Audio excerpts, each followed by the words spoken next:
Hello साथियों, नमस्कार, good evening. कैसे हैं आप सब? मैं अतुल तिवारी आप सभी का एग्जाम्पल परिवार में स्वागत करता हूं। नमस्कार, राधे राधे। कैसे हैं आप सभी लोग? तो चलिए, बिल्कुल लाइव हूं आपके साथ।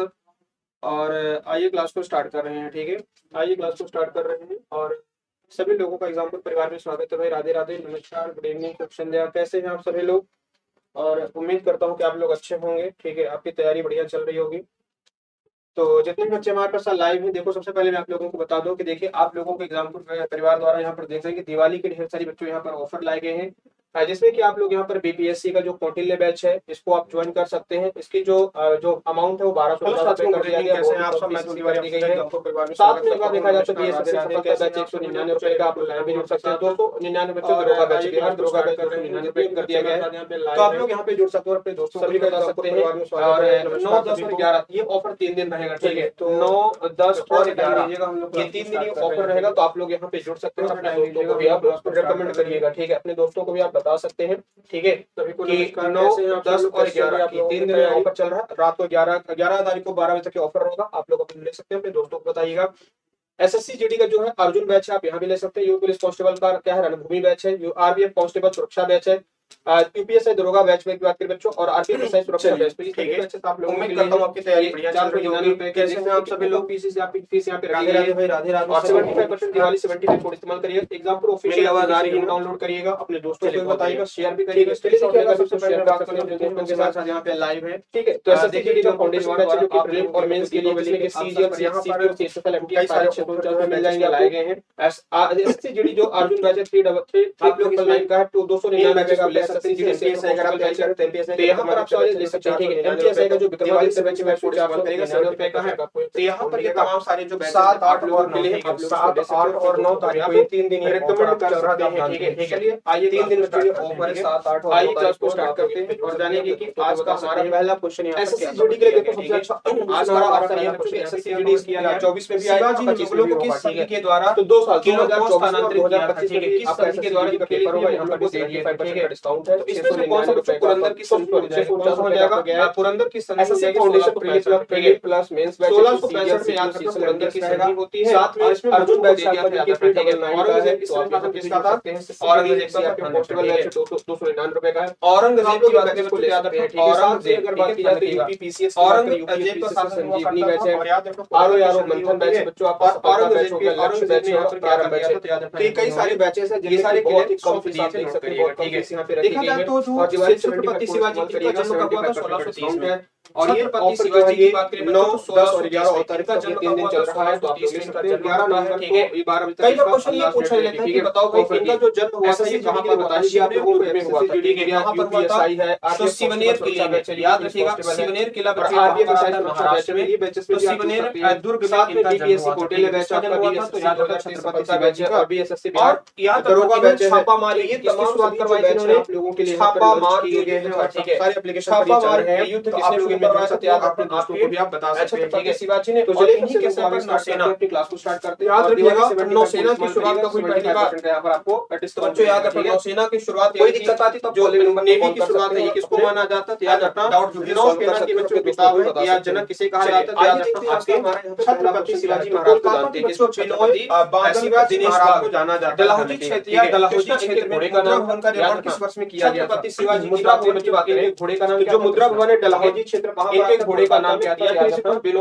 दिनेश बाग भी कहते हैं। ठीक है, कई सारे और याद रखना हमारे क्रांतिकारी यहाँ पर जो प्रमुख घोड़ा था वो कौन था, इनके यहाँ पर शहीद हो गए थे। अंग्रेजों ने घोड़ा था। ठीक है, ध्यान रखिएगा। और चलिए इसी वजह से क्या सुना होगा, चेतक के बारे में भी, और दिनेश बाग के नाम से क्षेत्र फेमस है। कहां पर? कोलकाता। एक और महत्वपूर्ण घोड़ा है, कब बनाया गया था? 1899, 1910। चलिए ध्यान रखिएगा। और अष्टप्रधान में शिवाजी के दरबार में स्थापना का अष्टप्रधान हुआ करते थे। ठीक है, अष्टप्रधान का आपने नाम सुना होगा। 1800 शिवाजी की जो दरबारी व्यवस्था कैसी थी, जो यहाँ पर मुद्रा भवन है वो कब बना था? 1833 में बना था। कहां पर? कोलकाता में। चलिए कोलकाता में कहा तो डलहौजी। तो याद रखिए ये सारी बातें आपके लिए कोलकाता में कहां हो जाएगी। ठीक है, और इन्होंने क्या था तो कोलकाता में, अगर कोलकाता पश्चिम बंगाल में डलहौजी क्षेत्र में इनकी राजभाषा क्या थी? मराठा। और डलहौजी क्षेत्र में इसको स्थापित किया गया था शिवाजी। ठीक है, शिवाजी के शासनकाल की बात आप जानते हैं कि 1911 में शासनकाल क्या हुआ था बच्चों, याद रखना, बंगाल विभाजन को रद्द किया गया। राजभाषा इनके शासनकाल की कैसी थी? 1910 की बात करें और जॉर्ज पंचावत आया भारत आया, इसने क्या किया था, मराठा और रद्द किया था। और 1911 में ये घोषणा हुई थी, 1911 में घोषणा हुई थी। शिवाजी भारत की राजधानी क्या होगी, दिल्ली होगी। ठीक है, क्या होगी भारत की राजधानी,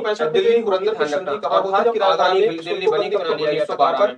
आगरा में याद रखेंगे, घोषणा कब होती है, 1911 में। और दिल्ली राजधानी बनती है 1912 में, क्या बनाए जाने की घोषणा की गई थी। क्या दिल्ली को भारत की राजधानी 1911 में बनाए जाने की घोषणा की गई थी। और 1912 में क्या बनी, भारत की राजधानी दिल्ली बनी। तो 1899 की बात करें, यहाँ पर कौन सी घटना घटती है, 1899 की बात करें बेलूर के बारे में, किसकी स्थापना की गई थी। ठीक है, ध्यान रखिए, 400 बनाया गया। क्या लिख लीजिएगा, 400 की स्थापना बीसी की बात करें 99 में।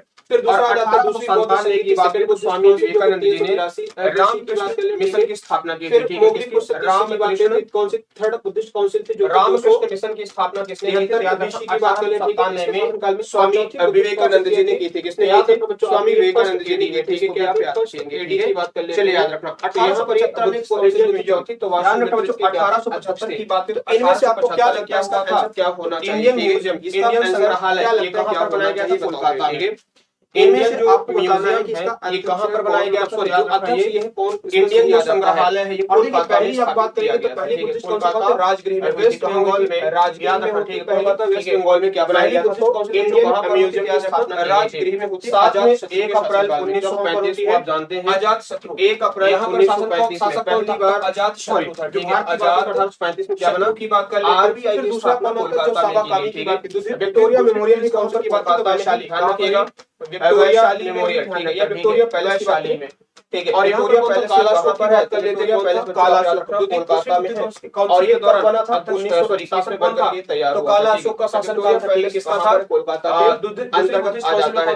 और भारत की याद रखो तो पहली कह सकते हैं मेट्रो सेवा कालाशोक, और तीसरा पहली मेट्रो सेवा की शुरुआत की है जिसकी कहां होती है, याद रखना बच्चों भारत की पहली मेट्रो सेवा ये कोलकाता में शुरू की गई। शासक कौन था यहाँ पर, मेट्रो सेवा भारत में सबसे पहले कहां में हुई थी, कोलकाता में। ठीक है, अशोक के शासनकाल में। और चौथी की पहली मेट्रो सेवा की शुरुआत की गई थी यही कोलकाता में, क्या है, ईडन गार्डन होती है। ईडन गार्डन खेल मैदान कहां पर आता है, कश्मीर में। आप सब जानते हैं कहां ये कि जो ईडन गार्डन में खेल मैदान कनिष्क के शासनकाल में, और युवा भारती कनिष्क के शासनकाल में, युवा भारती या फिर कनिष्क के शासनकाल में युवा भारती या फिर बुद्धिस्ट काउंसिल करवाई जाती है। सॉल्ट लेक, तो इसका आंसर क्या हो जाएगा, एक सॉल्ट लेक, ये क्या हो जाएगा, एक युवा भारती या फिर सॉल्ट यानी स्टेडियम क्या कहां पर मिल जाएगा, कोलकाता के मतलब ठीक है, सारे के सारे क्या के अंतर्गत आपको मैच है। ठीक है, मिल जाएगा, इस बात को भी आप ध्यान रखिएगा। हड़प्पा जो है ये कौन से कहां पर बनाया गया था, जो बच्चों याद रखना बच्चों, ये फोर्ट विलियम की स्थापना कोलकाता में की गई थी। फोर्ट विलियम कॉलेज कहां पर बनाया गया था, सिंधु नदी के किनारे पर। आप जानते हैं फोर्ट विलियम कॉलेज की स्थापना फोर्ट विलियम नदी के किनारे पर कॉलेज की स्थापना कहां पर की गई थी, तो याद रखना बच्चों आपके सही है। ठीक है, कोलकाता पश्चिम बंगाल में की गई थी। तो ये सारे पेयर जो है वो ठीक है सही आ जाता है। ठीक है, क्या लगता है, और जो आरबीआई कोलकाता में बना था, आरबीआई 1937 में कहां था, यहाँ पे लाइव है, नाइट आंसर करेंगे बताइए, मुंबई ट्रांसफर कर दिया गया। अगर बात करें बच्चों तो देखो हड़प्पा जो है ना ये रावी नदी के किनारे पर, 1937 में कहां ट्रांसफर कर दिया, किनारे पर, तो मुंबई से, और ये दोनों प्लेस कहां पर आते हैं, पाकिस्तान से, याद रखना कोलकाता में से पाकिस्तान में आ जाते हैं।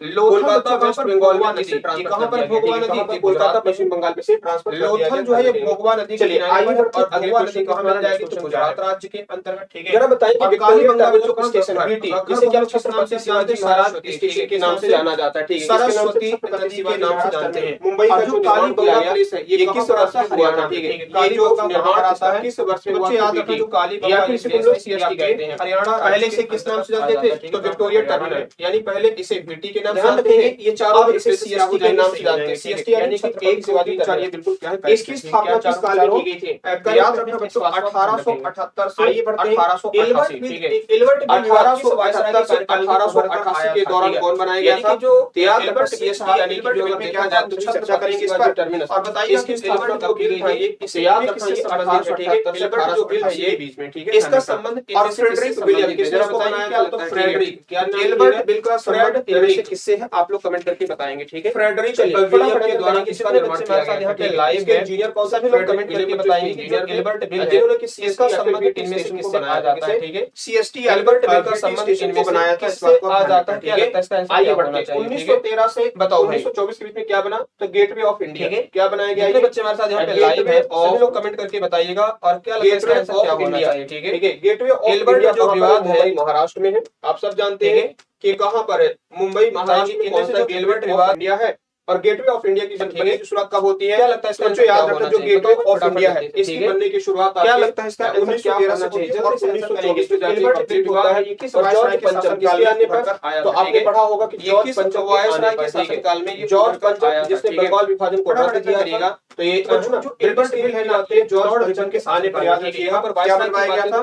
तो बच्चों आपके गेटवे ऑफ इंडिया का निर्माण करवाया गया था। और जॉर्ज पंचम की बात कर लेते हैं, रिपन के शासनकाल में याद रखिएगा इसके जो वास्तुकार है क्या नाम है? आर्किटेक्ट की बात करें तो जॉर्ज है ना, जॉर्ज ब्रिगेड करके आया था। और ये जॉर्ज न्यायाधीश जिन्होंने गेटवे ऑफ इंडिया का यहाँ पर निर्माण करवाया, किसने करवाया? जॉर्ज भारतीय न्यायाधीश। पूरी सुनवाई 1921 से 1927 था। इस दौरान याद रखना, अंग्रेजों के खिलाफ सुनवाई से 1927 इस दौरान क्या हुआ है? तो इंडिया गेट, इनको अंग्रेजों का निर्माण जो सुनवाई है, ठीक है, इंडिया अंग्रेजों के खिलाफ जो सुनवाई है, गेट कहां पर? दिल्ली में, ठीक है। या उसकी इंडिया गेट कहां पर है? दिल्ली में है। और एडविन लुटियन कौन था इसका वास्तुकार? एडविन लुटियन, ठीक है, ध्यान रखिएगा। एडविन लुटियन की बात करें तो ये कब से कब तक था? 1800। एडविन लुटियन की बात करें बच्चों 1844 से 1888। किसको इसी के शासनकाल में किसकी स्थापना हुई? कांग्रेस, जो भारतीय राष्ट्रीय कांग्रेस है। तो 1921 जो कांग्रेस है बच्चों, तो याद रखना यहाँ कांग्रेस इंडिया गेट को बनाया गया था। इंडिया गेट को बनाया गया था कांग्रेस की, ठीक है ना। चलिए, कांग्रेस की स्थापना 1636 से 1638 से 1648 ये यहाँ पर क्या बना? दिल्ली का किला। किसके शासनकाल में? दिल्ली का किला बनाया गया था, ठीक है, दिल्ली का किला कांग्रेस की। और दिल्ली के किले का निर्माण कौन था? उस्ताद अहमद के शासनकाल में की गई थी। इस बात को ध्यान रखिएगा। और उस्ताद अहमद लाहौरी के समय पर क्या हुआ था? तो 10 वर्षीय अहमद लाहौरी, 10 वर्षीय जिसका की जो कि 10 वर्षीय जो जनगणना है किसके शासनकाल में शुरू करवाई गई थी? तो उस्ताद अहमद लाहौरी का, ठीक है। तो 1638 से 1648 आधिकारिक जनगणना 10 वर्षों के आधिकारिक जो जनगणना का ये लाल किला बनाया गया, ठीक है, दिल्ली का लाल किला। दिल्ली के शासनकाल में शुरू की गई थी इस बात, दिल्ली का लाल किला, ठीक है। तो दिल्ली का बच्चों जो लाल किला है इसका वास्तुकार कौन था? चीफ आर्किटेक्ट कौन था? तो उस्ताद का वेट करिएगा आप लोग, ठीक है, इस बात को वेट करेंगे आप लोग। चलिए, सही हो।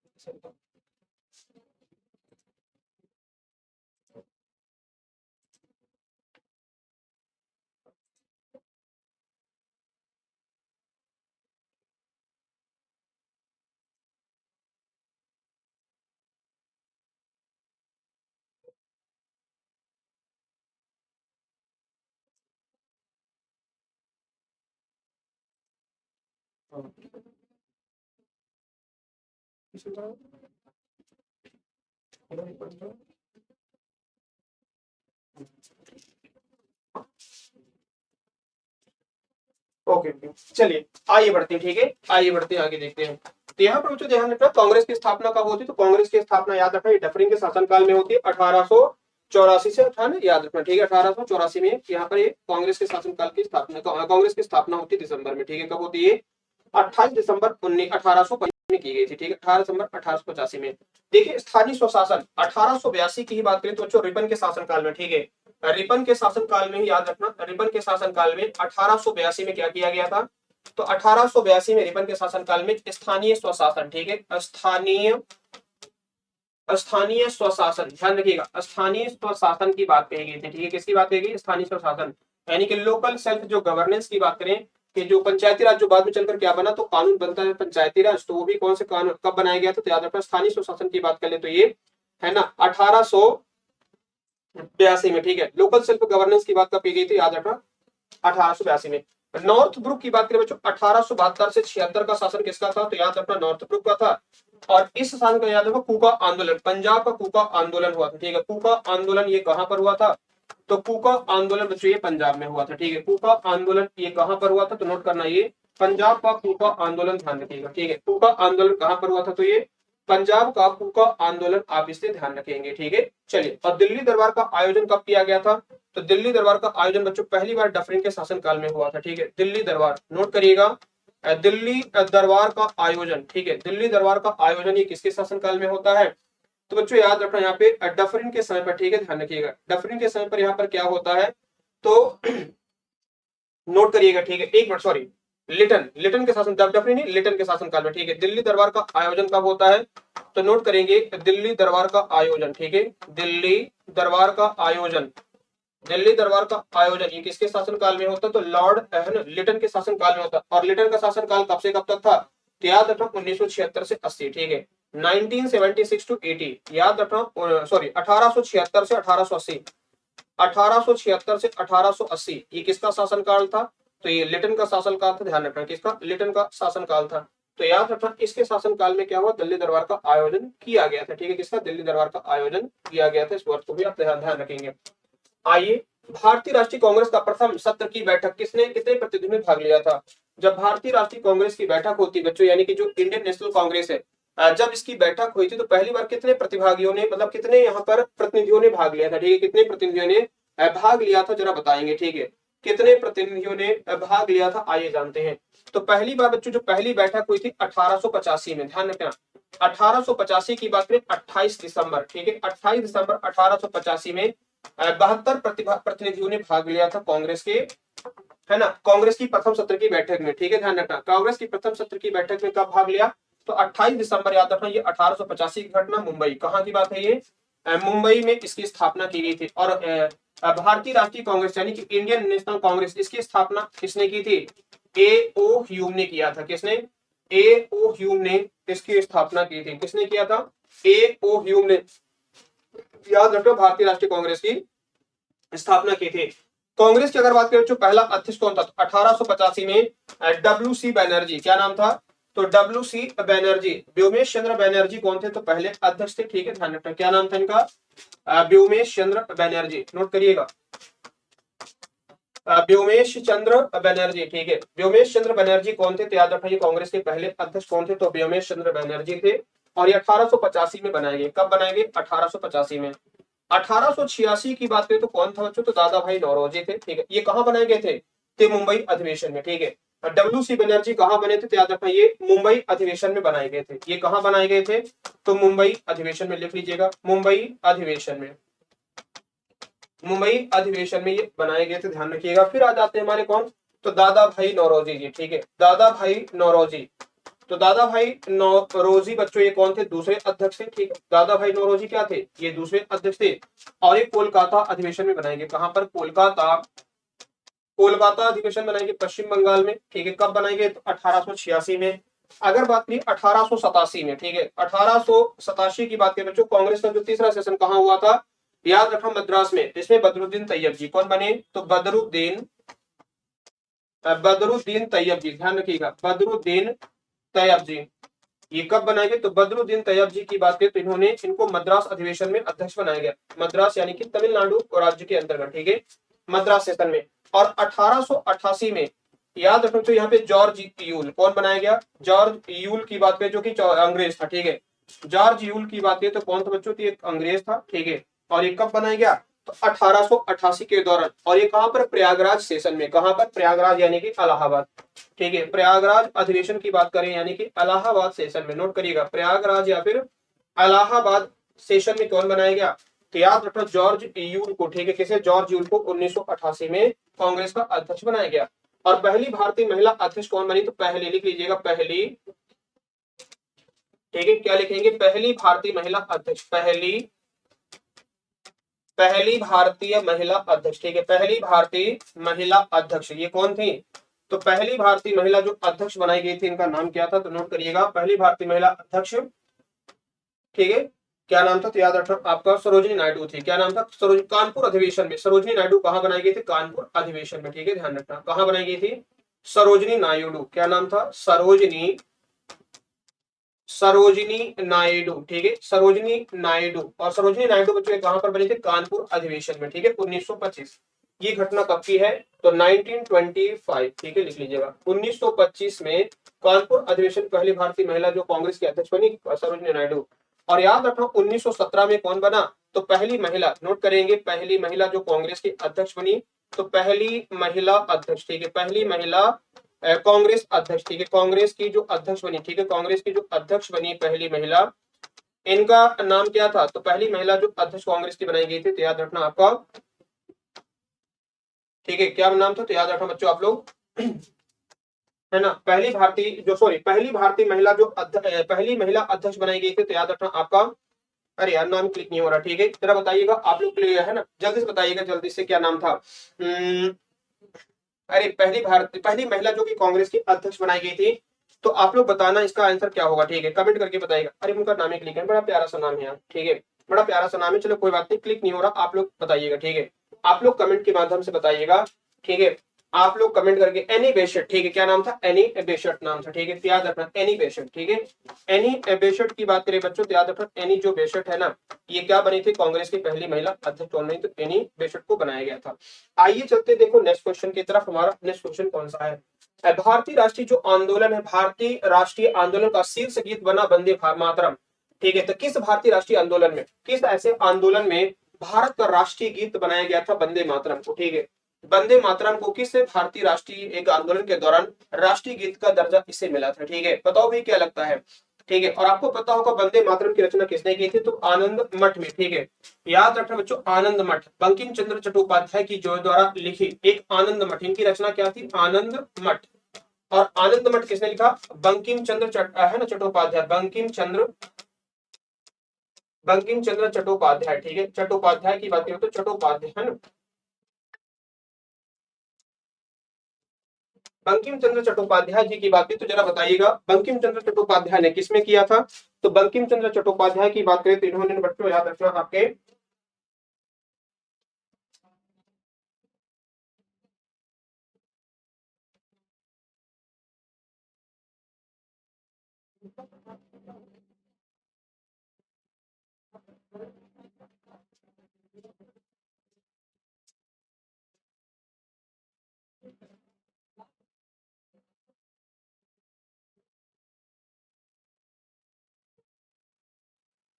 चलिए ठीक है आइए तो याद रखना बच्चों बंकिम चंद्र जी की बात करें तो बंकिम चंद्र चटर्जी की बात करें चट्टोपाध्याय आनंद मठ में, आनंद मठ इन्होंने कब लिखी थी? 1882 में, ठीक है 1882 में इन्होंने आनंद मठ लिखी थी।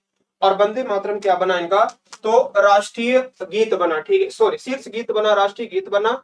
जरा बताएंगे इन किस आंदोलन के दौरान, ठीक है ये किस आंदोलन के दौरान बनाया गया था, ठीक है ये किस आंदोलन के दौरान बना था, इसका आंसर ये पूछा गया, ठीक है ये किस आंदोलन के दौरान बनाया गया था, ठीक है स्वदेशी आंदोलन, सविनय अवज्ञा आंदोलन, चंपारण की बात कर ले रहे हैं, ठीक है या इनमें से कौन से आंदोलन के दौरान इसे बनाया गया था, ठीक है इनमें से किस आंदोलन के दौरान ये बनाया गया था? चलिए बताएंगे जल्दी से फटाफट, ठीक है ये इनमें से किस आंदोलन के दौरान बना था, जरा बताएंगे फटाफट आंसर करिएगा। तो बच्चों इसका आंसर क्या हो जाएगा? तो याद रखना स्वदेशी मूवमेंट, क्या होगा? स्वदेशी मूवमेंट के दौरान, याद रखिएगा किसके दौरान? तो स्वदेशी मूवमेंट हो जाएगा, यानी कि जो बंग भंग आंदोलन, क्या लिखिएगा? बंग भंग आंदोलन, ठीक है बंग भंग आंदोलन की बात करें बच्चों जो बंगाल विभाजन के दौरान, ठीक है ध्यान रखना कब बंगाल विभाजन के दौरान की बात करें तो बंग भंग आंदोलन के दौरान याद रखना ये शीर्ष गीत चुना गया था, ठीक है क्या शीर्ष गीत बना था? कौन सा? याद रखना आपका वंदे मातरम। चंपारण की बात करें तो आपको पता होगा कि 1917, ठीक है चंपारण सत्याग्रह की बात करें तो महात्मा गांधी जी ने किया था, कहां पर? महात्मा गांधी ने, बच्चों नोट करिएगा, ठीक है चंपारण कहां पर आता? बिहार में, जो कि किसके लिए था? तो नील की खेती के लिए, ठीक है किसानों के लिए क्या था? तो इंडिगो, याद रखना नील की खेती, नील की खेती के लिए यहाँ पर क्या हुआ था? चंपारण सत्याग्रह किसने किया था?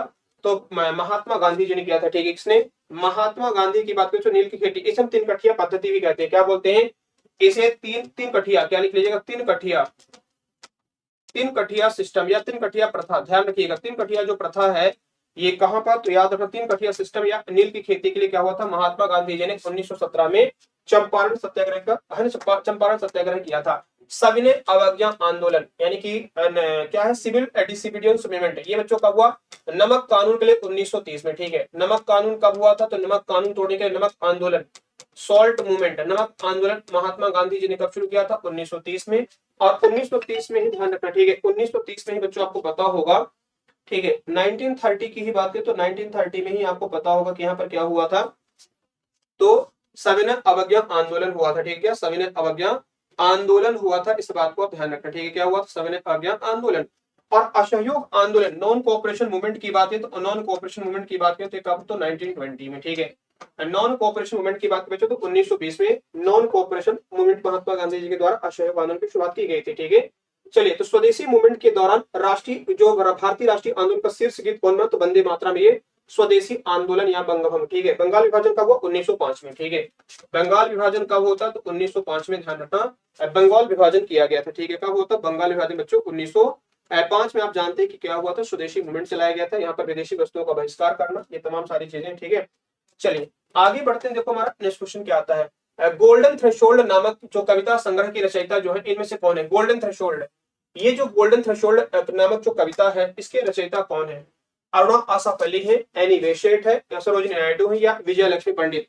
क्या लगता है इसका आंसर क्या होना चाहिए? ठीक है बताओ भाई, जल्दी से आंसर करेंगे। जितने बच्चे हमारे साथ यहाँ पे लाइव है बताएंगे कि गोल्डन जो थ्रेशोल्ड ये किताब है किसके द्वारा लिखी गई थी? ठीक है, तो बच्चों गोल्डन थ्रेशोल्ड किसकी किताब है? एनी बेसेंट की किताब है। किसकी? एनी बेसेंट की किताब है। आप जानते हैं कि एनी बेसेंट ने 1916 में होम रूल मूवमेंट किसकी शुरुआत की थी? होम रूल मूवमेंट की शुरुआत किसने की थी भारत में? तो याद रखना इन्होंने एनी बेसेंट ने किया था। और 1917 में ये क्या बनी? तो 1917 में याद रखना इंडियन नेशनल कांग्रेस की, भारतीय राष्ट्रीय कांग्रेस की पहली महिला अध्यक्ष। ठीक है, पहली महिला अध्यक्ष कौन बना? तो पहली महिला अध्यक्ष याद रखना आपकी एनी बेसेंट बनी। कौन बना? एनी बेसेंट को बनाया गया था। ठीक है, ध्यान रखना। अगर पूछा सरोजिनी नायडू, ये आपको बता ही दिया कि क्या बनी? 1947 में पहली राज्यपाल बनी, पहली महिला राज्यपाल, पहली महिला राज्यपाल उत्तर प्रदेश की, साथ साथ में देश की भी। ठीक है, पहली महिला राज्यपाल ये कहाँ की बनी? तो ये यूपी के साथ साथ देश की भी। ठीक है, देश में पहली महिला राज्यपाल। और भारतीय राष्ट्रीय कांग्रेस, इंडियन नेशनल कांग्रेस की अध्यक्ष कब बनी? 1925 के कानपुर अधिवेशन में। कहां पर? कानपुर अधिवेशन में, ध्यान रखना। ठीक है, 1925 में भारतीय राष्ट्रीय कांग्रेस की कहां बनती अध्यक्ष? कानपुर अधिवेशन के दौरान ये बनाई गई थी। कहां पर? कानपुर अधिवेशन के दौरान ये बनाई गई थी। इस बात को भी आप ध्यान रखेंगे। ठीक है, कहां पर? कानपुर अधिवेशन के दौरान ये बनाई गई थी, इस बात को आप ध्यान रखें। ठीक है, भारत कोकिला भी इनको कहा जाता है। सरोजिनी नायडू को हम लोग क्या बोलते हैं? भारत कोकिला। क्या बोलते हैं? भारत कोकिला भी इनको कहा जाता है। क्या बोलते हैं? भारत कोकिला किसे कहते हैं? सरोजिनी नायडू जी को याद रखना, भारत कोकिला भी कहा जाता है, इस बात को ध्यान रखना। अरुणा आसफ अली बच्चों 1942 के भारत छोड़ो आंदोलन में, कहां पर? 1942 के भारत छोड़ो आंदोलन, नोट करेंगे।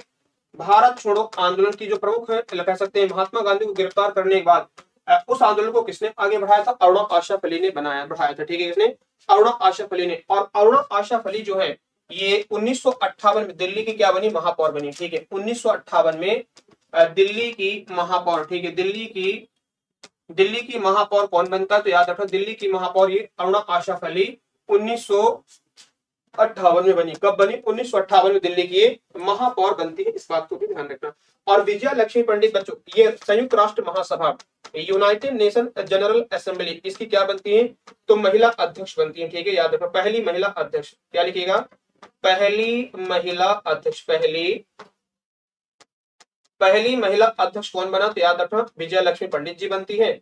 और ये कब बनी? 1953 में। ठीक है, 1953 में, नोट करिएगा। ये किसकी? तो संयुक्त राष्ट्र महासभा की पहली महिला अध्यक्ष विजय लक्ष्मी पंडित जी बनती है, नोट करेंगे। ठीक है, चलिए आगे बढ़ते हैं अगले क्वेश्चन पे। भारत के प्रथम 3 विश्वविद्यालय कोलकाता, मद्रास और बम्बई की स्थापना किस वर्ष में की गई? भारत के जो पहले 3 विश्वविद्यालय है बच्चों, जिसका नाम क्या है? कोलकाता, मुंबई और मद्रास। जरा बताएंगे ये किस वर्ष में बनाए गए थे? ठीक है, ये किस वर्ष में बनाए गए थे? क्या लगता है इसका आंसर क्या होना चाहिए? बताओ भाई। ठीक है, क्या लगता है इसका आंसर क्या होना चाहिए? ठीक है, इसका आंसर क्या होना चाहिए कि जो विश्वविद्यालय ये बनाए गए ये किस वर्ष में बनाए गए? तो बच्चों याद रखना 1857। ठीक है, 1857 में कलकत्ता, मद्रास और बॉम्बे। ठीक है, कलकत्ता, मद्रास और जो बॉम्बे, ये तीनों विश्वविद्यालय कब बनाए गए? 1857 में। 1862 में 3 हाई कोर्ट बने। ठीक है, 3 हाई कोर्ट ये कब बनाए गए? तो 3 हाई कोर्ट बच्चों आपके, जैसे कि हम बात करें तीनों यही सेम लिख लो। कोलकाता पहला हाई कोर्ट था। ठीक है, कोलकाता पहला हाई कोर्ट था जो कि जून 1862 में बनाया गया। ठीक है, फिर अगस्त की बात करें 14 अगस्त को क्या बना? बॉम्बे हाई कोर्ट बना 14 अगस्त। ठीक है, 14 अगस्त 1862 में कौन बना? तो याद रखा ये बॉम्बे हाई कोर्ट बना। कौन सा? Bombay high court. ये कब बनाया गया? तो 14 अगस्त को बना। और 15 अगस्त को नोट करेंगे, 15 अगस्त 1862 को कौन बना? तो याद रखना मद्रास हाई कोर्ट। ठीक है, क्या बना? मद्रास हाई कोर्ट की स्थापना की गई। वर्तमान में भारत में 25 हाई कोर्ट है। कितने हाई कोर्ट है? तो वर्तमान में ध्यान रखना भारत में 25 हाई कोर्ट आ जाते हैं। कितने? 25 हाई कोर्ट। ठीक है, नोट करिएगा। 1853 में पहली रेल चली भारत में, ट्रेन भारतीय रेलवे। ठीक है, भारत में क्या लिखेंगे? भारत में पहली बार, लिख लीजिएगा, भारत में पहली बार बच्चों रेल सेवा। ठीक है, पहली बार भारत में जो रेल सेवा है ये कब शुरू हुई? 16 अप्रैल 1853 में, ठीक है। 16 अप्रैल 1853 में पहली बार भारत में क्या चली? रेल सेवा की शुरुआत की गई। किसकी शुरुआत की गई? रेल सेवा की शुरुआत की गई, ध्यान रखना, ठीक है। मुंबई टू ठाणे के बीच में, और ये 34 किलोमीटर के लगभग का ये ट्रैक था, ठीक है। कितना था? 34 या है ना, 34 किलोमीटर के लगभग ये ट्रैक था। 1905 में क्या हुआ? बंगाल का विभाजन हुआ, ठीक है। क्या होता है?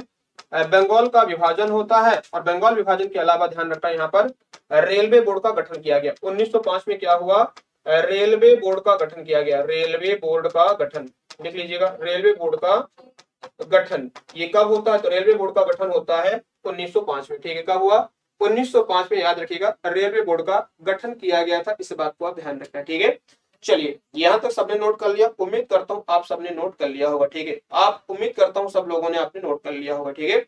चलिए आगे बढ़ते हैं, अगले क्वेश्चन पर आ जाते हैं, ठीक है। आइए बढ़ते, देखो अगले क्वेश्चन की तरफ। जरा बताएंगे यहाँ पर क्या लिखा हुआ है कि संघीय कार्यपालिका की व्याख्या संविधान के किस भाग में की गई है, ठीक है। In which part of the constitution to federal executive is explained, ठीक है। जरा बताएंगे कि जो संघीय कार्यपालिका की व्याख्या है ये संविधान के किस अनुच्छेद में की गई है, ठीक है।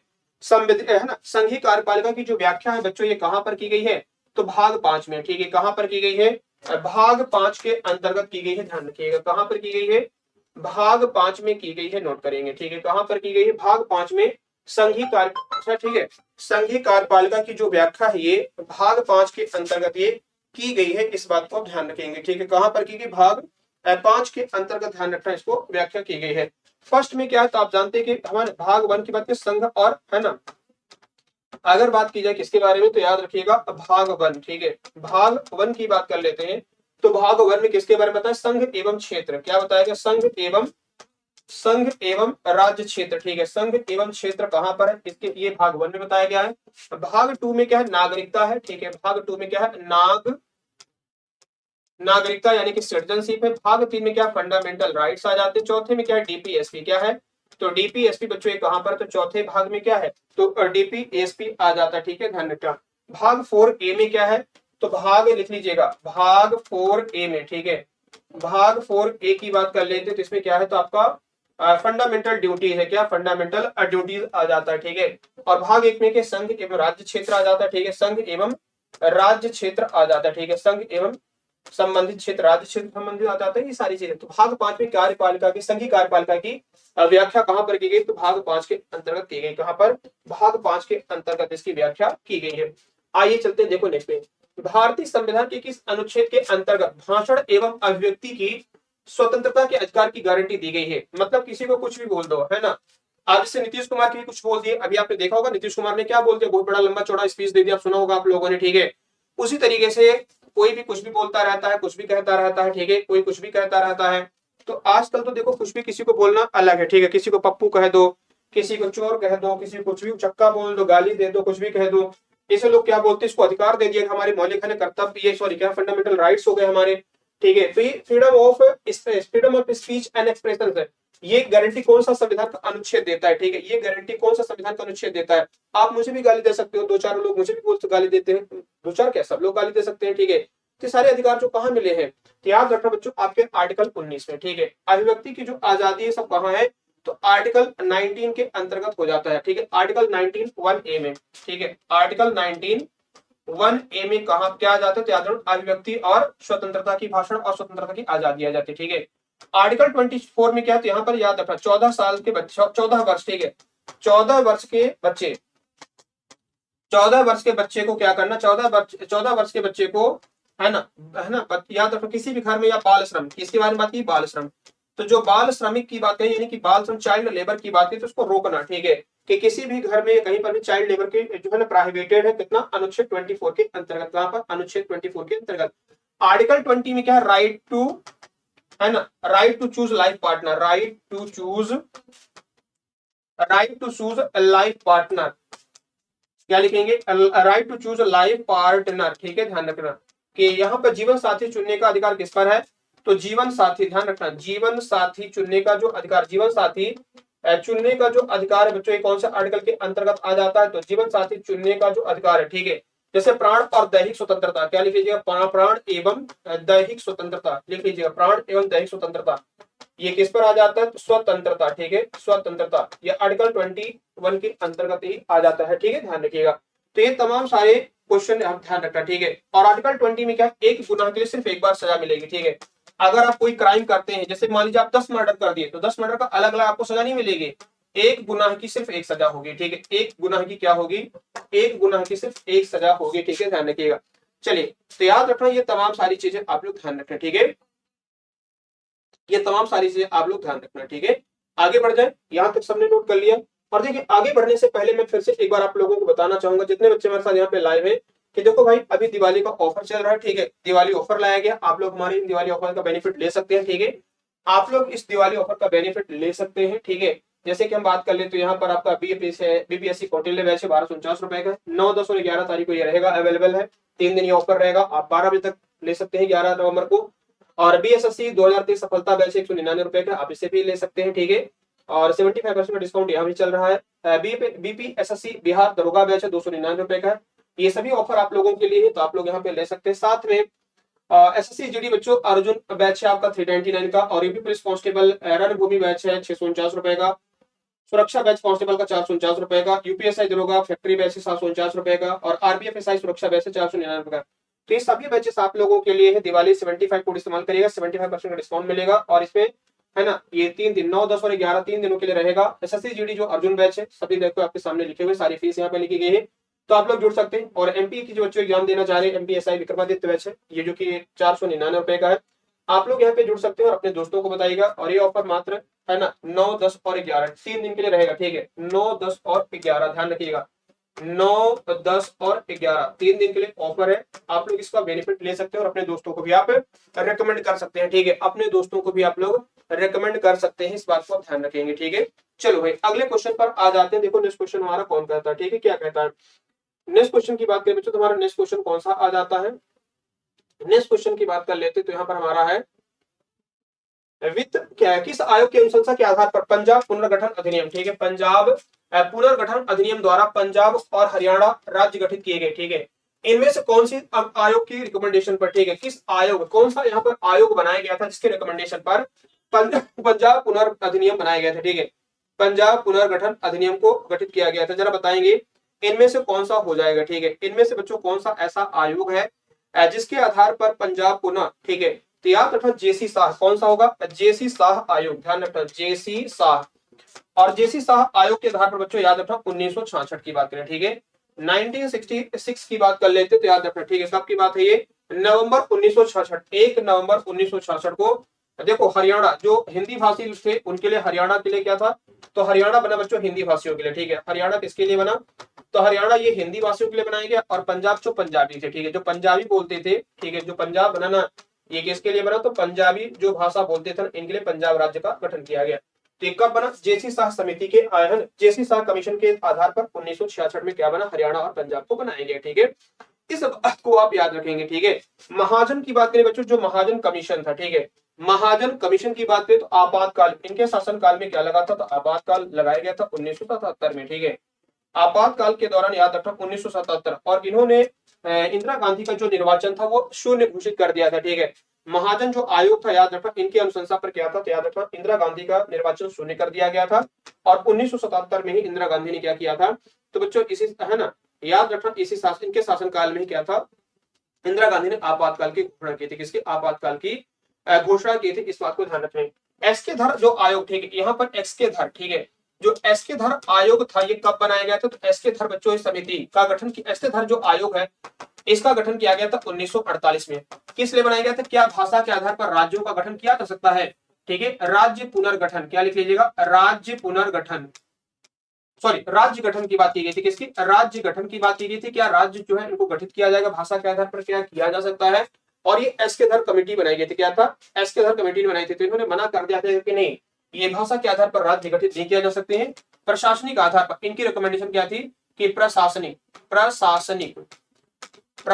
आधार पर राज्यों का गठन किया जाए, प्रशासनिक आधार पर क्या लिखेंगे, प्रशासनिक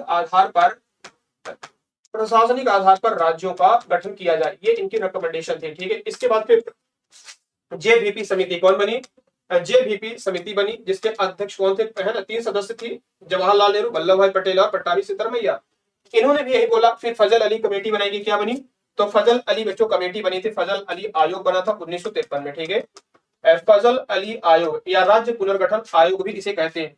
फजल अली इसके क्या थे, अध्यक्ष थे, ठीक है। इस आयोग के राज्य पुनर्गठन जो आयोग था इसके अध्यक्ष कौन थे, तो याद रखो बच्चों फजल अली थे। 1953 में ये बनाया गया था, क्या बना था, 1953 के दौरान ये बनाया गया था, इस बात को ध्यान रखिएगा, ठीक है। 1953 के दौरान ये बनाया गया था और 1 नवंबर 1956 में 14 राज्य और 6 यूनियन टेरिटरी का गठन किया गया। प्रधानमंत्री पद पर नियुक्त होते समय इनमें से कौन सा राज्यसभा का सदस्य था, ठीक है। जब प्रधानमंत्री वो बने तो राज्यसभा के सदस्य थे, मतलब कहने का कि वो पहले लोकसभा के मेंबर नहीं थे और वो क्या बने, लोकसभा के कह सकते हैं कि प्रधानमंत्री पद पर नियुक्त हो गए और क्या बने, तो राज्यसभा के वो सदस्य थे, प्रधानमंत्री बन गए। तो बताओ जरा इसमें कौन था, प्रधानमंत्री पद पर नियुक्त होते समय इनमें से कौन राज्यसभा का सदस्य था, तो बच्चों याद रखना इनमें से सभी, क्या हो जाएगा, सभी। इंदिरा गांधी भी क्या थी, मेंबर ऑफ राज्यसभा थी, ये लोकसभा की सदस्य नहीं थी, ठीक है। क्या थी ये, मेंबर ऑफ, याद रखें ये क्या थी, मेंबर ऑफ राज्यसभा थी, नोट करिएगा, ठीक है। क्या थी ये, मेंबर ऑफ राज्यसभा थी, इस बात को आप ध्यान रखेंगे, ठीक है।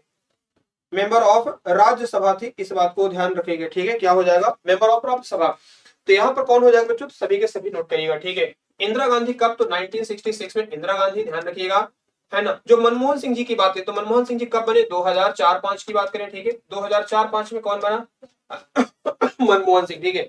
मनमोहन सिंह 2004-5 बनते। इंद्र कुमार गुजराल बच्चों कब बनते, 1997 में, ये देश के क्या बनते, प्रधानमंत्री। इंद्र कुमार गुजराल जी प्रधानमंत्री 1997 में, मनमोहन सिंह 2004-5 में और इंदिरा गांधी जी कब बनती प्रधानमंत्री, तो याद रखना ये 1966 में, ठीक है। लाल बहादुर शास्त्री की मृत्यु के बाद, किसके बाद, लाल बहादुर शास्त्री की मृत्यु के बाद कौन बना, तो याद रखना इंदिरा गांधी जी देश के प्रधानमंत्री बनती है। आइए चलते देखो नेक्स्ट पे क्या कहता है हमारा अगला क्वेश्चन। इनमें से किस राज्य सब इनमें किस निम्नलिखित में से किस राज्य में पुनः स्थापित बेस, एक मिनट, क्या लिखा है, ओके। निम्नलिखित में किस राज्यसभा में पहले पुनः स्थापित नहीं किया जा सकता, ठीक है। ओके, एक मिनट, इसमें कुछ गलतियां से लगी। Okay, which of the following can not be the first introduce इन राज्यसभा, निम्नलिखित में से पहले राज्यसभा में पेश नहीं किया जा सकता, ठीक है। पहले राज्यसभा पेश, पुनः स्थापित का मतलब, पहले पुनः स्थापित का मतलब पेश नहीं किया जा सकता, ठीक है। तो इनमें से बच्चों कौन सा ऐसा है जो कि राज्यसभा में पहले पेश नहीं किया जा सकता, ठीक है। तो याद रखना आपको क्या होगा, मनी बिल हो जाएगा, धन विधेयक, ठीक है। धन विधेयक सबसे पहले कहां लाया जाता है, लोकसभा में, ठीक है। कहां लाया जाता है, लोकसभा में। और इसे कौन डिसाइड करता है, स्पीकर ऑफ लोकसभा, ठीक है। इसे कौन डिसाइड करता है, तो अध्यक्ष करता है, ठीक है। लोकसभा के जो अध्यक्ष होते हैं ना, वो डिसाइड करते हैं कौन सा बिल मनी बिल होगा या नहीं होगा, ठीक है। और मनी बिल बच्चों संविधान के किस अनुच्छेद में है, तो मनी बिल याद रखना संविधान के अनुच्छेद 110 में है, ठीक है। मनी बिल कहां पर आता है, अनुच्छेद 110 के अंतर्गत आ जाता है, ध्यान रखिएगा, ठीक है। और संवैधानिक संशोधन किस आर्टिकल के तहत होता है, 368, ठीक है। 368 के तहत क्या संविधान संशोधन होता है। सीएजी रिपोर्ट कहां पर, तो 148 से लेकर के 151, ठीक है। ध्यान रखना ये किसके लिए, सीएजी की है। 148 में क्या है, तो याद रखना सीएजी के गठन के बारे में बताया गया है। और 149 में क्या है, अपनी रिपोर्ट ये प्रस्तुत करते हैं, ठीक है। ध्यान रखना 100 याद रखना, ठीक है। सीएजी की बात करें बच्चों तो 148 से लेकर के 151 कहां पर ये सीएजी की रिपोर्ट के बारे में बताया गया है। और बिल टू सीएजी के बारे में बताया गया, ठीक है। जो कि द्रौपदी सॉरी कौन है, तो जो जब गिरीश चंद्र मुर्मू जी है, कौन है, गिरीश चंद्र मुर्मू क्या है वर्तमान में सीएजी है। Bill to change the boundaries of the state, याद रखना ये जो bill to change boundaries state की बात करें बच्चों तो कौन से आर्टिकल में आ जाता है, किसी जैसे बात करें कि राज्यों का बाउंड्री लाइन को बढ़ाना, घटाना, कम करना, ठीक है। ये सभी चीजें कौन से अनुच्छेद में आती है या फिर कहां पर, आप लोग बताइएगा। तो संवैधानिक संशोधन कौन है, तो आर्टिकल 368 के तहत होता है। 148 में सीएजी रिपोर्ट प्रस्तुत की जाती है और 148 से 151 क्या बच्चों, याद रखना सीएजी के बारे में बताया गया। और मनी बिल कहां पर, 110 में आता है। और वित्त विधेयक यानी कि फाइनेंस बिल किसमें है, तो वित्त विधेयक, याद रखना वित्त जो विधेयक है ये संविधान के अनुच्छेद 117 में है। और याद रखना आपका बजट, ठीक है, जो बजट है परिभाषित है, बजट कहां परिभाषित है, तो बजट 112 में परिभाषित है। आर्टिकल में क्या है, परिभाषित है, नोट करिएगा, ठीक है, परिभाषित है। तो बजट किस अनुच्छेद में परिभाषित है, तो याद रखना 112 में बजट परिभाषित है, इस बात को ध्यान रखेंगे, ठीक है। चलिए तो ध्यान रखना लोकसभा के बाद बच्चों इसे कहां पर 14 दिन के लिए कहा, मनी बिल कहां भेजा जाता है, 14 दिन के लिए राज्यसभा में। अगर राज्यसभा उसमें कोई सुझाव देना चाहे दे सकता है, और लेकिन लोकसभा उसको मानने के लिए बाध्य नहीं है, ठीक है। लोकसभा उसे मानने के लिए बाध्य नहीं, 14 दिन बाद अपने आप क्या हो जाएगा, वो पास माना जाएगा, ठीक है। आइए चलते हैं देखो नेक्स्ट पे। निम्न राज्यों में से, निम्नांकित राज्यों की बात करें तो निम्नांकित राज्यों में से किसमें अनुसूचित जनजातियों की लोकसभा में स्थान आरक्षित नहीं है। ठीक है, अनुसूचित जाति के लिए क्या है, अनुसूचित, यहाँ पर क्या बोला गया, अनुसूचित जनजाति यानी कि एसटी के लिए। एसटी के लिए बच्चों ऐसा कौन सा राज्य है जहां पर एसटी के लिए कोई सीट रिजर्व नहीं है। ठीक है, इनमें से ऐसा कौन सा राज्य है जहां पर एसटी के लिए कोई स्थान आरक्षित नहीं है। ठीक है, इनमें से कौन सा ऐसा राज्य है जहां पर एसटी के लिए कोई सीट यहाँ पर रिजर्व नहीं है। तो याद रखो केरल और तमिलनाडु, क्या लिख लीजिएगा, केरल और तमिलनाडु राज्य में, इन दोनों राज्यों में एसटी की कोई सीट नहीं है। ठीक है, सबसे ज्यादा एसटी की सीट कहां रिजर्व है, तो सबसे ज्यादा लिख लीजिएगा, सबसे ज्यादा बच्चों जो एसटी की सीट आरक्षित है, सबसे ज्यादा एसटी आरक्षित सीट कहां पर, एमपी में है, मध्य प्रदेश में। ध्यान रखना, मध्य प्रदेश में टोटल कितनी, 6 सीटें हैं। ठीक है, 6 सीटें टोटल मध्य प्रदेश में क्या है, तो एसटी के लिए रिजर्व है, जो कि सबसे ज्यादा आ जाती, क्या सबसे ज्यादा आ जाती लोकसभा में। ठीक है, ध्यान रखना।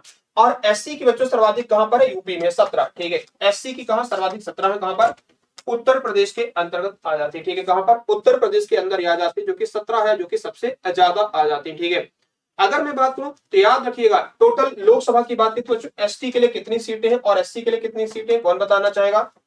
एसटी और एससी के लिए टोटल कितनी सीटें हैं, तो एसटी के लिए याद रखना 47 सीटें हैं। एसटी के लिए कितनी, 47 सीटें रिजर्व है। और एससी के लिए कितनी सीटें, कौन बताएगा, फटाफट आंसर करके बताइएगा। ठीक है, एससी के लिए कितनी सीटें आ जाती हैं लोकसभा में आरक्षित है, तो याद रखना 84 सीटें, टोटल 131 सीटें आरक्षित है। कितनी है, याद रखना, जो टोटल 131 सीटें क्या है, ये आरक्षित है, यानी कि रिजर्व रखी गई है। किसके लिए, तो ये रिजर्व है, आरक्षित है, रिजर्व है, ये आरक्षित है किसके लिए, तो एसटी एससी के लिए। किसके लिए, एसटी एससी के लिए, ध्यान रखेंगे। चलिए आइए बढ़ते हैं, इनमें से कौन सा स्थायी समिति है। ठीक है, जरा बताएंगे which of the following is a standing committee. ठीक है, स्थायी समिति बताएंगे इनमें से कौन सी है, प्राक्कलन समिति, लोक लेखा समिति, नियम समिति, या फिर उपरोक्त में से सभी। इनमें से कौन सी ऐसी समिति है जो कि स्थायी समितियां आ जाती है। ठीक है, ध्यान रखना। तो बच्चों याद रखना, इसका आंसर क्या होगा, ऑल हो जाएगा, उपयुक्त में से सभी। याद रखना, इनमें से ये सभी क्या है, स्थायी समितियां आ जाती है, नोट करेंगे। ठीक है, देखो प्राक्कलन समिति में टोटल सदस्य कितने होते हैं, 30 होते हैं। ठीक है, और लोक लेखा समिति में कितने होते हैं, 22 होते हैं, जिनमें से कि 15 कहां से होते हैं, लोकसभा से, और 7 कहां से होते हैं, राज्यसभा से। ठीक है, ध्यान रखना।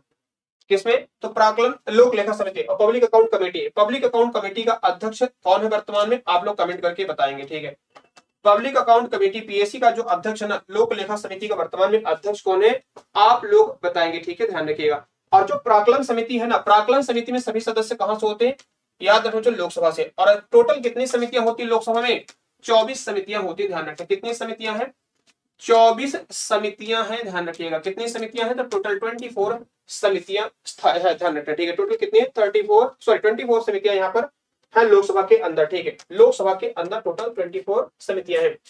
स्लेट और संगमरमर किसके एक एग्जाम, मतलब कहां पर पाए जाते हैं, स्लेट और संगमरमर जो है ये कहां पर पाए जाते हैं, इसमें बताइएगा। ठीक है, स्लेट और जो संगमरमर है ये कहां पर पाए जाते हैं, बताओ भाई। ठीक है, स्लेट और जो संगमरमर है ये कहां पर पाए जाते हैं, आग्नेय चट्टानों में, इग्नियस चट्टानों में, मेटामॉर्फिक में, सेडिमेंट्री में, या फिर वोल्केनिक रॉक में। क्या लगता है इसका आंसर क्या होना चाहिए, ठीक है, बताएंगे, बताओ भी जल्दी से फटाफट।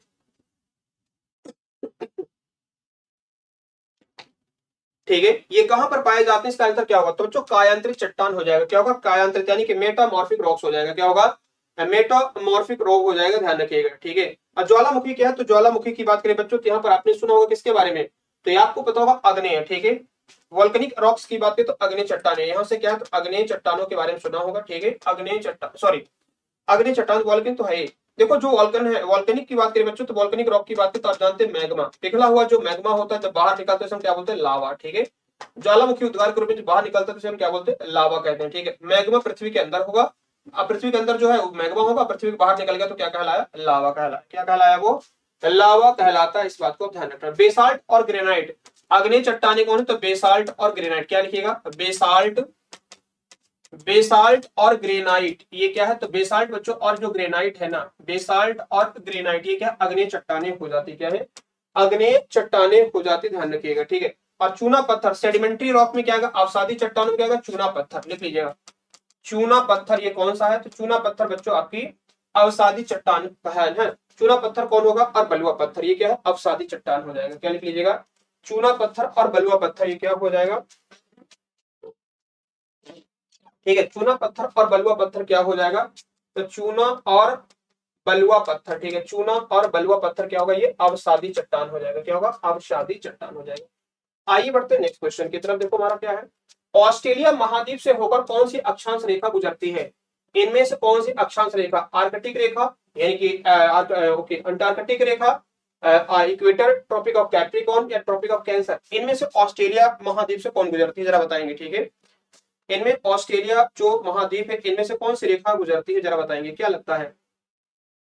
देखो कर्क रेखा बच्चों, ट्रॉपिक ऑफ नॉर्थ अमेरिका की बात करें, ठीक है, ये कहां से गुजरती है, कर्क Tropic Cancer, North America, Asia, ठीक है, एशिया और अफ्रीका, ठीक है। याद रखना इन क्षेत्रों की बात करें यानी कि इन महाद्वीपों से क्या है, ट्रॉपिक ऑफ कैंसर गुजरती है, ठीक है, ध्यान रखिएगा। आपको पता होगा साउथ अमेरिका, ठीक है, क्या लिख लीजिएगा, साउथ अमेरिका, ऑस्ट्रेलिया, क्या लिखेंगे, ऑस्ट्रेलिया और अफ्रीका, इन तीनों से क्या निकलती है, याद रखना इन तीनों से कैप्रिकॉर्न निकलती है, ठीक है, क्या निकलती है, कैप्रिकॉर्न निकलती है, इस बात को भी आप ध्यान रखिएगा। विषुवत रेखा की बात करें बच्चों, तो जो विषुवत रेखा है, ठीक है, विषुवत रेखा की बात से हम लोग क्या बोलते हैं, इक्वेटर कहते हैं, क्या बोलते हैं, इक्वेटर कहते हैं, इस बात को ध्यान रखिएगा। तो ये कहां से पास होती है, तो याद रखो जो south Africa, sorry south America, Africa, Africa, ठीक है, साउथ अमेरिका, अफ्रीका हो गया, इक्वेटर भूमध्य रेखा। इसके अलावा जैसे अगर हम बात कर ले तो आपने सुना होगा किसके बारे में, तो एशिया, ठीक है, क्या लिख लीजिएगा, एशिया से पास होती है, ठीक है, एशिया और ऑस्ट्रेलिया से भी गुजरती है, ठीक है, तो याद रखना। तो ये सारी रेखाएं जो है ये कहां से गुजरती हैं, तो याद रखना इन अलग अलग महाद्वीपों से गुजरती हैं, ठीक है। तो यहाँ पे दोनों हो जाएगा, ठीक है, यहाँ पे दोनों आंसर हो जाएगा, ठीक है, क्या होगा, दोनों आंसर हो जाएगा, सॉरी दोनों आंसर हो जाएगा, ठीक है। ये दोनों कहां से, ऑस्ट्रेलिया महाद्वीप से होकर कौन से अक्षांश रेखा गुजरती है, तो याद रखना आपकी मकर और विषुवत दोनों निकल गुजरती है, ठीक है, मकर और विषुवत दोनों गुजरती है, इस बात को आप ध्यान रखेंगे, ठीक है। मानचित्र पर दूरियों को मापने के लिए किस यंत्र का प्रयोग किया जाता है, मानचित्र पर दूरियों को मापने के लिए जरा बताएंगे इनमें से कौन से यंत्र का प्रयोग किया जाता है, ठीक है, किस यंत्र का प्रयोग किया जाता है, जरा बताएंगे, ठीक है। तो बच्चों याद रखना ऑप्शियोमीटर किसका होता है, ऑप्शियोमीटर का इस्तेमाल किया जाता है, किसका, ऑप्शियोमीटर का इस्तेमाल किया जाता है, किसको, दूरी। तो याद रखना जो मैप होता है ना, मेजरमेंट, ठीक है, जो आपका मैप होता है, मैप में जो दूरियों को मेजर करने के लिए क्या होता है, ऑप्शियोमीटर का इस्तेमाल किया जाता है। आइए चलते हैं देखो नेक्स्ट क्वेश्चन पे, ईमेल का जन्मदाता किसे माना जाता है, ठीक है, बिल गेट्स को या टिमोथी बिल को या रे टॉमलिंसन को या लिंकन गोटिल्सबर्ग को, ठीक है, जरा बताएंगे इनमें से ईमेल का कौन है, तो रे टॉमलिंसन कौन हो जाएगा, रे टॉमलिंसन ये कौन है, तो ईमेल के जनक कहे जाते हैं, ठीक है, ईमेल का जनक कौन है, तो याद रखना रे टॉमलिंसन हो जाएंगे, ठीक है, क्या रे टॉमलिंसन हो जाएंगे, इस बात को भी ध्यान रखेंगे। चलिए आइए देखते हैं अगला क्वेश्चन क्या है हमारा, रोल्ड गोल्ड एक मिश्र धातु किसकी है, ठीक है, तांबा चांदी एल्यूमिनियम जस्ता तांबा सोना या फिर तांबा एल्यूमिनियम, ठीक है, copper aluminium aluminium zinc, copper silver या कॉपर एल्यूमिनियम, क्या लगता है इसका आंसर क्या होना चाहिए, बताओ भाई, ठीक है, इनमें से जल्दी से फटाफट आंसर करके बताएंगे। तो बच्चों लिख लीजिए कॉपर और एल्यूमिनियम, क्या हो जाएगा, कॉपर और एल्यूमिनियम, ये क्या होगा, रोल्ड गोल्ड होता है, ठीक है, क्या है, कॉपर और एल्यूमिनियम। और याद रखना इसमें अगर हम कॉपर की बात करें और एल्यूमिनियम की बात करें तो यहाँ पर क्या होता है बच्चों, 90% इसमें कॉपर होता है, 10% क्या होता है, एल्यूमिनियम होता है, ठीक है। तो ये जो रोल्ड गोल्ड धातु है ये क्या है, तो याद रखना ये तांबा और एल्यूमिनियम का मिश्रण है, किसका, तांबा और एल्यूमिनियम का ये मिश्रण होता है, ध्यान रखेंगे, ठीक है, तांबा और एल्यूमिनियम का ये मिश्रण होता है, इस बात को ध्यान रखेंगे। बालों के ब्लीचिंग में प्रयुक्त होता है, बालों के ब्लीचिंग में, ब्लीचिंग करने में जो बालों में क्या करते हैं, ब्लीचिंग करते हैं ना, इसमें किसका इस्तेमाल किया जाता है, ठीक है, तो याद रखना हाइड्रोजन पेरोक्साइड का, किसका होता है बच्चों, हाइड्रोजन पेरोक्साइड का इस्तेमाल कहां पर होता है, तो बालों की ब्लीचिंग के लिए, ठीक है। जो ब्लीच करवाते हैं जो लड़कियां या आप लोग सब जाते होंगे, अगर आपने कभी करवाया होगा तो आपको बेहतर तरीके से पता होगा, ठीक है, आप लोगों को बेहतर तरीके से पता होगा। आकाश में बिजली के चमकने से, ठीक है, क्या लिखा है, आकाश में बिजली चमकने पर कौन सी गैस उत्पन्न होती है, जब आकाश में बिजली उत्पन्न होती है ना, तो बताइए इसमें कौन सी गैस रिलीज होती है, ठीक है, आकाश में बिजली उत्पन्न होने पर इनमें से कौन सी गैस रिलीज होती है, ये आप लोग क्या करिएगा, कमेंट में, ये होमवर्क में जवाब दीजिएगा, ठीक है, ये होमवर्क में आप लोग जवाब दीजिएगा, अपना आंसर कमेंट करके बताइएगा कि, ठीक है, होमवर्क में आंसर करके बताइएगा कि जो बिजली इनमें से जब चमकती है आकाश में, आकाशीय जो बिजली होती है इसमें कौन सी गैस रिलीज होती है, आप लोग कमेंट करके बताएंगे। और देखिए चलते चलते मैं आप लोगों को जल्दी से फिर से बता दूं कि जितने बच्चे हमारे साथ यहाँ पे लाइव हैं, आप लोग हमारे साथ यहाँ पे बीपीएससी कौटिल्य बैच के साथ जुड़ सकते हैं। और ये बच्चों इसका जो ऑफर है, ऑफर में 1249 इसकी फीस है। बीपीएससी सफलता, बीएसएससी सफलता बैच 199 रुपए का है।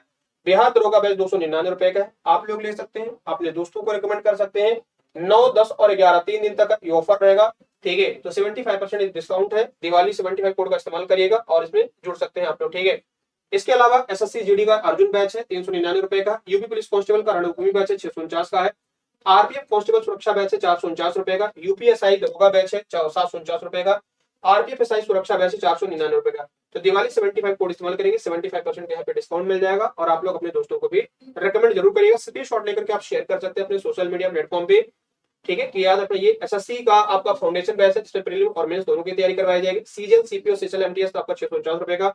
आरपीएफ कांस्टेबल 299 रुपए का है। दिवाली 75 कोड इस्तेमाल करेंगे, 75% डिस्काउंट रहेगा। और एमपी एसआई विक्रमादित्य बैच है बच्चों 200 है ना, 2023 की बात करें 499 रुपए का है। 9, 10 और 11 ये 3 दिन ये बैच रहेगा। कितने, 3 दिन बच्चों ये ऑफर है 9, 10 और 11 के लिए। तो आप लोग अपने दोस्तों को रिकमेंड करेंगे और आप इससे जुड़ सकते हैं, ठीक है। तो चलिए फिर सेशन को यहीं पे समाप्त करते हैं। और आप जरूर बताइएगा, क्या बताएंगे कि जो आकाश में बिजली चमकती है उसमें कौन सी गैस रिलीज होती है, ठीक है। जो आकाश में बिजली चमकती है इसमें कौन सी गैस रिलीज होती है, इसको आप लोग कमेंट करके बताएंगे। और उम्मीद करता हूँ कि आप लोग इसका जवाब जरूर देंगे, ठीक है। अपना ध्यान रखेंगे, टेक केयर, बाय बाय।